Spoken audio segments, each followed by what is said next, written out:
أعوذ بالله من الشيطان الرجيم بسم الله الرحمن الرحيم.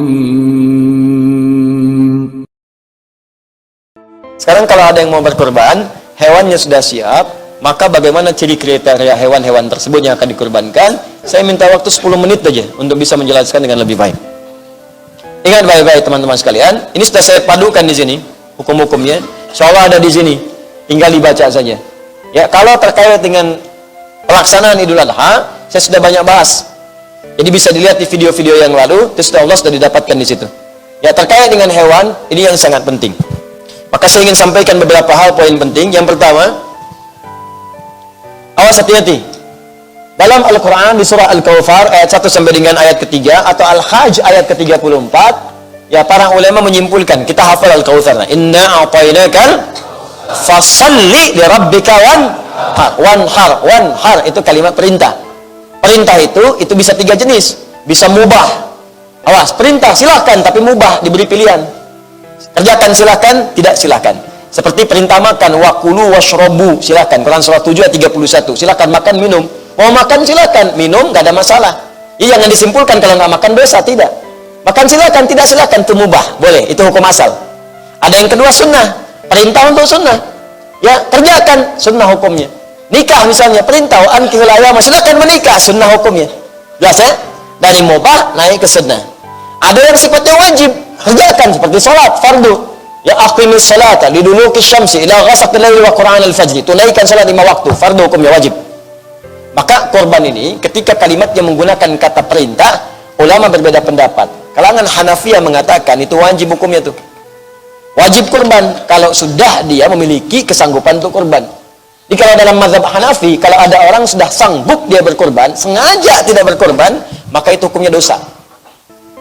Apa sandarannya? Termasuk hadis Nabi sallallahu alaihi wasallam, riwayat sahabat Abu Hurairah, Ibnu Majah nomor hadis 3123. Di buku saya halaman 34. Perhatikan, an Abi Hurairah, ya, an Abi Abdurrahman ibn Sahar, dari Abdurrahman bin Sahar, an Abdurrahman ibn Sahar, Abu Hurairah radhiyallahu ta'ala anhu, an Nabi sallallahu alaihi wasallam qala, hadis riwayat Nabi sallallahu alaihi wasallam, beliau menyampaikan, lihat kalimatnya, man kana lahu sa'atun wa lam yudhi fala yaqrabanna musallana, fala yaqrabanna pakai nun taukid, musallana. Awas, hati-hati.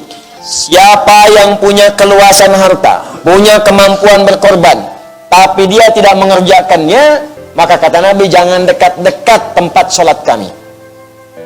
Dan pakai nun taukid untuk menguatkan, kencang, tegurannya keras. Mampu berkorban, datang ke pesta weekend tiap malam, tiap hari, makan minum enak di restoran paling mahal, berangkat juga ke tempat paling bagus, hotelnya semalam 48 juta, nginepnya luar biasa, korban nggak mampu.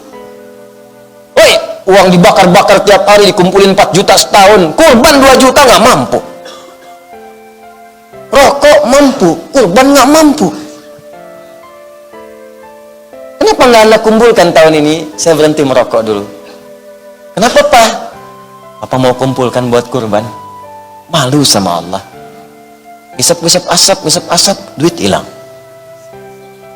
Mudah-mudahan lah kali ini asapnya bisa dibakar, aromanya harum sampai ke surga.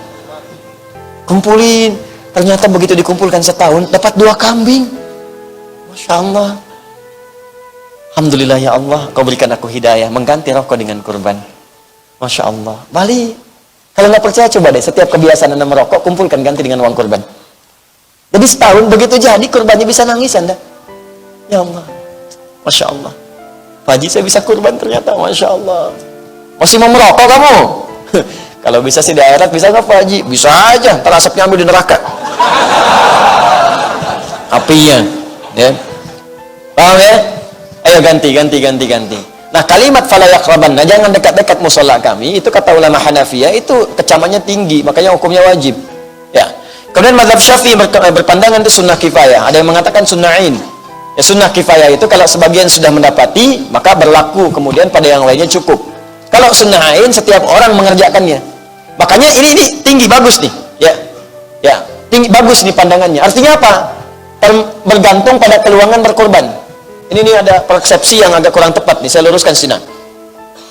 Kalau Anda punya kemampuan, untuk setiap orang berkorban di keluarga, itu boleh, silakan. Sunnah ain pada setiap diri melekat. Misal, di rumah Anda ada 5 orang. Istri, suami, 3 orang anak. Oke? Misalnya mau kurban satu-satu. Setiap satu orang sapi misalnya, ya. Sapi. 5 orang. Boleh. Silahkan. Atau kambing boleh, domba boleh. Satu, silahkan. Boleh. Kalau mampu. Ustadz, saya mampunya cuma 1 kambing. Punya uang cuma 2,5 juta, Ustadz.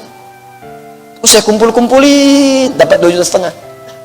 Saya nggak mampu kalau setiap satu semua. Akhirnya saya gilir aja. Tahun ini suami dulu.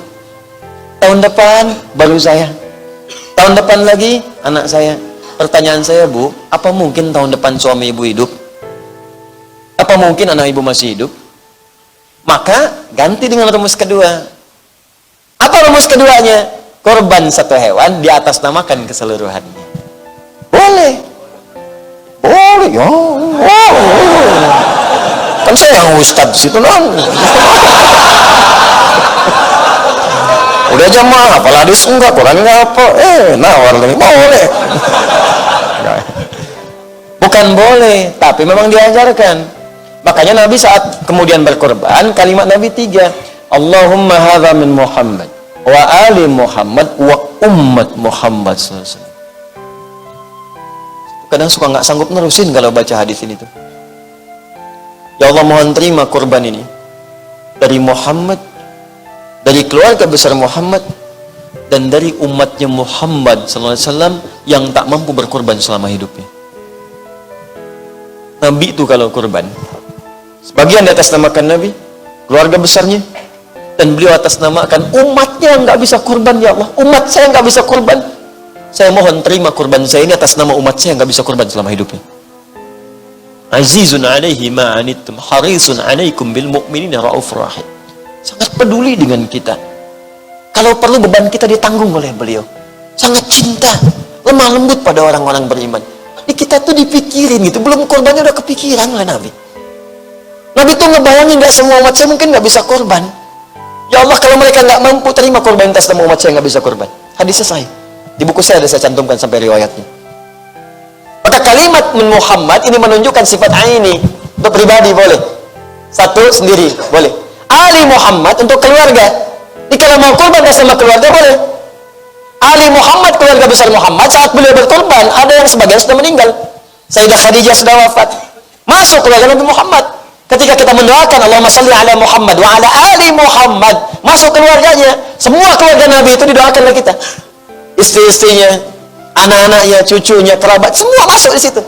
Dan ketika beliau mengatakan Ali Muhammad, bukan cuma yang hidup, yang wafat sudah ada. Kata para ulama di sini mengatakan boleh berkorban. Ini sepakat ulama nih. Boleh berkorban untuk yang wafat, boleh. Cuma perbedaannya cuma 2 saja. Kata Al-Imam Asy-Syafi'i, boleh diniatkan pada yang telah wafat jika ada wasiat. Kata yang lain, jumhur mengatakan tidak perlu ada wasiat. Karena kalau nggak wasiat pun pasti pengen dikorbankan. Al-Imam Asy-Syafi'i mengatakan silakan berkorban untuk yang telah wafat jika ada wasiat. Di semua ulama sepakat boleh korban itu diatasnamakan bagi yang wafat, boleh. Misal ayah saya telah wafat, terus saya pengen berkorban untuk ayah saya, niatnya, ya boleh. Saya carikan sapi atau kambing, niatkan untuk ayah saya, boleh. Cuma beda pendapat saja. Kata Imam Syafi'i, ada wasiat gak? Kalau ada wasiat silahkan. Kalau tak ada, beliau mendiamkan. Jumhur mengatakan tak perlu ada wasiat pun boleh, karena wafat hadisnya tidak menunjukkan ada wasiat. Jelas ya? Baik, yang terakhir umat Muhammad, itu khusus kehususan bagi Nabi Sallallahu Alaihi Wasallam. Di itu baru 1 hadis, turunan hukumnya udah banyak. Fikih itu begitu. Jadi jangan tanya lagi, Ustaz, apakah boleh saya misalnya berkorban untuk orang tua yang telah wafat? Boleh, silakan. Tapi jelaskan di situ tujuannya. Ya, kalau mau lebih cepat lagi, sebutkan keluarga besarnya. Keluarga besar misalnya Bapak Muhammad, maka istrinya masuk, anaknya masuk, cucunya masuk, ada di situ. Ya. Jelas ya? Nah, jadi jangan muskil lagi di sini kalau ada yang memang kadarnya dapat titipan dari Allah, misalnya 1 kambing, ingin untuk keluarga, niatkan untuk keluarga. Kalau ingin untuk 1 personal, silahkan, tidak ada masalah. Untuk ayah saja misalnya silahkan, ibu saja tidak ada masalah. Ya, Allah Ta'ala alam.